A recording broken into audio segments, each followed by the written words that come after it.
Selamat pagi anak-anak sekalian, selamat bertemu kembali pada pembelajaran kita pada hari ini, pada materi yang berikut ini, yaitu tentang beragama.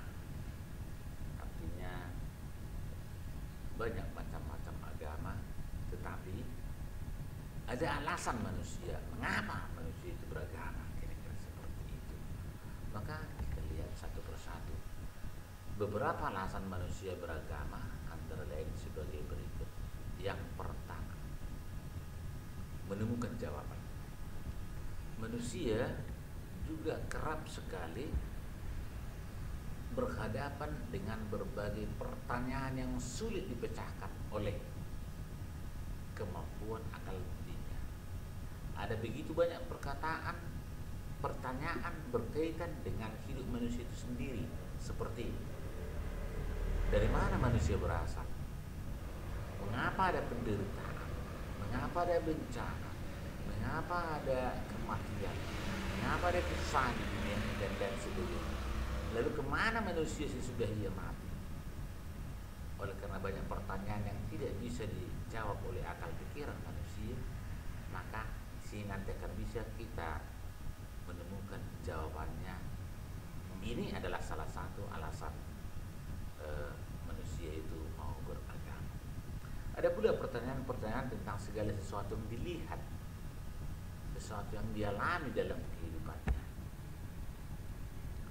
Oleh karena itu, maka manusia itu pun ingin mempertanyakan jawaban mana yang paling bagus, yang bisa diterima akal, pikiran, dan hati nuraninya. Seperti siapa yang mengatur gerak benda di angkasa? Pasti banyak pertanyaan seperti itu. Kenapa matahari itu berhenti harus di bumi yang berputar? Matahari tetap di tempatnya. Itu salah satu contoh, dan banyak kali contoh yang bisa kita bikin pertanyaan yang menjawab itu tidak bisa dengan memakai akal pikiran kita sendiri, sehingga dapat berjalan pada porosnya dan tidak bertabrakan. Siapa yang memberi daya hidup sehingga dalam benda-benda yang kelihatan mati sekalipun sesungguhnya ada kekuatan dan kehidupan yang luar biasa. Atau misalnya kehidupan bisa diolah jadi bom atom dan lain sebagainya. Itulah salah satu contoh. Pertanyaan inilah yang sering diungkapkan oleh manusia yang kadang tidak bisa dijawab oleh akal pikiran manusia itu sendiri. Maka anak-anakku sekalian, yang kedua, alasan yang kedua, mencari perlindungan. Dalam kehidupannya, manusia kerap sekali merasa tidak berdaya. Manusia seringkali menyadari kekuatan yang jauh lebih hebat dari dirinya ada. Kekuatan yang jauh lebih hebat dari dirinya ada. Maka kekuatan itu tampak dalam bentuk apa itu? Misalnya bencana, gejala alam, kejadian menimpa dirinya. Kekuatan tersebut bisa menghancurkan, tetapi juga bisa sangat membantu. Seperti masa-masa sekarang, kekuatan apa yang bisa dibuat oleh manusia masa pandemi ini? Dia hanya berserah kepada Tuhan. Itu jawaban yang paling indah yang bisa dijawab di dunia ini.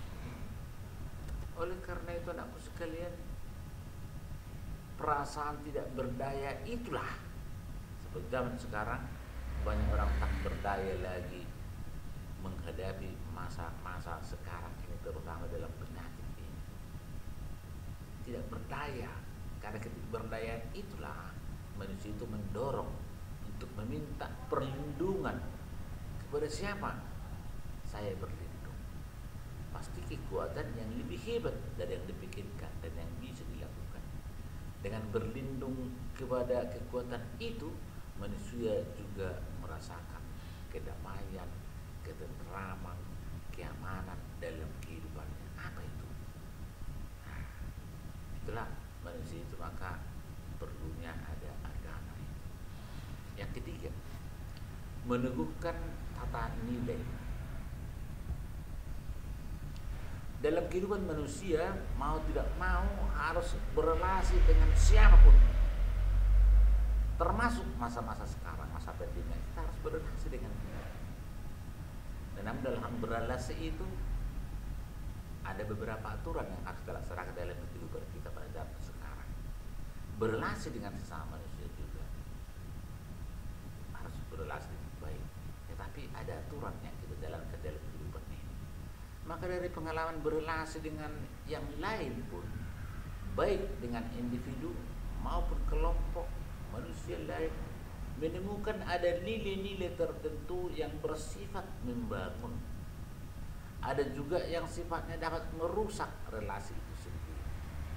Maka nilai-nilai tersebut kemudian disebut nilai baik, nilai yang kurang baik, atau benar, nilai benar atau nilai yang salah. Maka dari pengalaman inilah akhirnya manusia menghayati bahwa yang baik dan benar harus dilakukan, sedangkan yang jahat dan yang salah harus kita hindarkan.